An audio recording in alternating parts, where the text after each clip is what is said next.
చుక కుంకుమతో నియతారుణితాతుల నీలతనో కమలాయతలోచన లోకపతే విజయీ భవ వెంకటశైలపతే. శ్రీ వెంకటేశ్వర ఆస్ట్రాలజీని వీక్షిస్తున్న ప్రేక్షకులకు నమస్కారం. ఈ వీడియోలో మనం ప్రధానంగా తెలుసుకోబోయే రాశి ఈ సింహరాశి. ఈ 2024 సంవత్సరంలో ఈ యొక్క సింహరాశి కల వారికి చాలా గొప్పగా అనుకూలించే అంశాలు ఏమిటి అనేది మనం పరిశీలించినట్లయితే వీరికి 3 విషయాల్లో చాలా వరకు అనుకూలించే విషయాలు కనబడుతున్నాయి. అయితే ప్రధానంగా సంతానరీత్యా భార్యాభర్తలు ఎప్పుడుండో మీరు కాస్త బాధపడుతూ ఇబ్బంది పడుతున్న అంశాలు కావచ్చు. మీరు ఎన్ని హాస్పిటల్ చుట్టూ తిరిగినా, ఎంత బాధపడ్డా సరే, ఎన్ని మందులు తిన్నా, ఎన్ని ఇంగ్లీష్ మందులు వాడినా ఏది కూడా ప్రతిఫలం లేకుండా మీరు చాలా వరకు ఇబ్బంది పడుతూ శ్రమ పడుతున్నా సరే, ఈ యొక్క సమయకాలంలో మీరు చాలా వరకు మంచి వార్త వినటానికి, సంతానరీత్యా ప్రతిఫలం అనేది మీరు చూడటానికి చాలా వరకు ఆస్కారం కనిపిస్తుంది. అదేవిధంగా ఈ సమయకాలంలో మీకున్న సమస్యల్ని, భార్యాభర్తల మధ్య ఉన్న సమస్యలు కావచ్చు, భార్యాభర్తల మధ్య ఎదువరకున్న గొడవలు కావచ్చు, వాటిని మీ అంతట మీరే చాలా వరకు చాకచక్యంగా కూర్చొని దాన్ని 1-2 సార్లు మీ అంతటి మీరే ఆలోచన చేసుకొని ఇంట్లో భార్యాభర్తల మధ్య ఉన్న చిన్న చిన్న కలహాలను కూడా తీసేసుకుని ముందుకు వెళ్ళటానికి చాలా వరకు అనుకూలించే సమయం, అనుకూలించే కాలం ఇది. అయితే ఎప్పుడుండో మీకు ఉన్న సమస్య ఇదేం చెప్పి మీ మనసుకు అనిపించడం, ఆ సమస్యను క్లియర్ చేసుకోవడానికి, భార్యాభర్త మధ్య ఉన్న సమస్యను క్లియర్ చేసుకోవడానికి మీ అంతటి మీరే పెద్దరికంగా ఆలోచించి సమస్యల్ని క్లియర్ చేసుకుని ముందుకెళ్ళటానికి చాలా వరకు ఆస్కారం ఉంటుంది. ఈ సమయకాలంలో భార్యాభర్తల మధ్య గొడవల విషయంలో కూడా చాలా వరకు మంచి అనుకూలమైన వార్త వింటూ ముందుకెళ్తారు.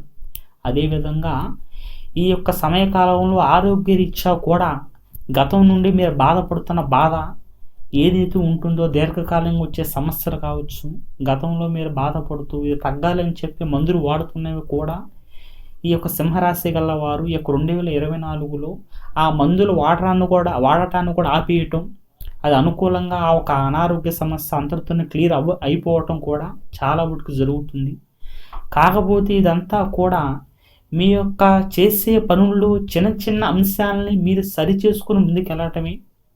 మీరు కాస్త చేసే కష్టానికంటే కాస్త శ్రమించటం, మీ యొక్క అలవాట్లు కాస్త మార్చుకోవటం చేతన మీకు అన్ని విధాలుగా అనుకూలంగా నేను చెప్పిన ప్రతి అంశంలో కూడా పరిపూర్ణమైన వార్తలు వినటానికి చాలా వరకు ఆస్కారం ఉంది. అయితే మీరు ఎంత శ్రమిస్తున్నా, ఎంత కష్టపడుతున్నా, ఎన్ని విధాలుగా మీరు ప్రయత్నం చేస్తున్నా సరే, మీ యొక్క ప్రయత్నానికి తగ్గట్టుగా మీరు ప్రతిఫలం రాకపోతే అలా ఏదో సమస్య ఉంది అని చెప్పి మీరు తెలుసుకోవటం మంచిది. ఎందుకంటే మీ ప్రయత్నం మీరు చేస్తున్నా, ఎన్ని హాస్పిటల్ చుట్టూ తిరిగినా, ఎంత బాధపడ్డా, మీకు సంతానం అందకుండా ఎన్ని హోమాలు చేస్తున్నా సరే మీరు ఇలా బాధపడటానికి, అదేవిధంగా ఆరోగ్యరీత్యా కూడా కాస్త ఇబ్బందులు పడినా, భార్యాభర్తల మధ్య చిన్న చిన్న సమస్యలు కాస్త మీకు పెద్దవిగా మొదలైపోయి చాలా వరకు పెడమకంగా ఉన్నా, ఇలా ఒకటి కాకపోతే ఒకటి వస్తుంటే అసలు ఏమిటి ఇదని చెప్పి మీరు ఎన్నో రకాల బాధపడుతున్నా సరే, ఏదో సమస్య మీ వెన్నంటూ ఉంది అని చెప్పి మీరు తెలుసుకోవడం చాలా వరకు శ్రేయస్కరం. ఎందుకంటే మీరు అనుకోవచ్చు, స్వామి అంతా అనుకూలంగా బాగుంటుంది అని అంటున్నారు, కానీ ఇప్పుడు వరకు చూస్తుంటే మా పరిస్థితి ఇలా ఉంది, ఇంకా మారబోయే పరిస్థితి కూడా కనబడట్లేదు అని చెప్పి మీరు బాధపడచ్చు. అది మీ పరంగా చూసుకుంటే మీరు బాధపడేది కూడా కరెక్టే. కానీ మీరు గుర్తుంచుకోవాల్సిన అంశం ఏమిటంటే ఇదంతా కూడా రాసులకు తగ్గట్టు మనం చెప్పే అంశాలు, కానీ ఎవరికి పేరుకు తగ్గట్టుగా వారి జాతక స్థితి అనేది వేరేగా ఉంటుంది. మీరు మీ యొక్క ప్రయత్నాన్ని 100% చేస్తూ ప్రతిఫలంలో మీరు కాస్త బాధపడుతుంటే ఖచ్చితంగా మీ యొక్క జాతకంలో ఏదో సమస్య ఉందని చెప్పి గుర్తుంచుకోండి.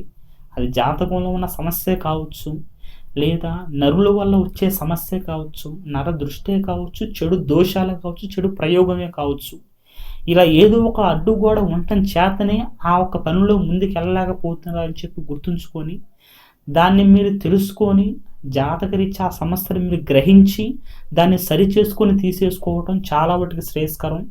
ఆ ఒక్క అడ్డుగోడని మీ అంతటి మీరే దాన్ని సరి చేసుకొని తీసేసుకోగలిగితే ఎలాంటి ఇబ్బంది లేకుండా మీకు రాబోయే ఒక ఫలితాల్లో 100% 2024లో మంచి అవకాశం వినడానికి చాలా వాటికి ఆస్కారం ఉంది. ఈ అంశాన్ని చాలా జాగ్రత్తగా గుర్తుపెట్టుకోండి. ఈ యొక్క ఏడాది అంతా కూడా మీకు పరిపూర్ణంగా కలిసి రావాలని, మీరు చేసే ప్రతి పనిలో ఆ మహానుభావుడు వెంకటరమణుడు మీ అందున ఉండి మీరు అనుకూలంగా ముందుకెళ్లాలని చెప్పి ఆ పరమాత్మను ప్రార్థిస్తూ సర్వేజన సుఖినో భవంతు.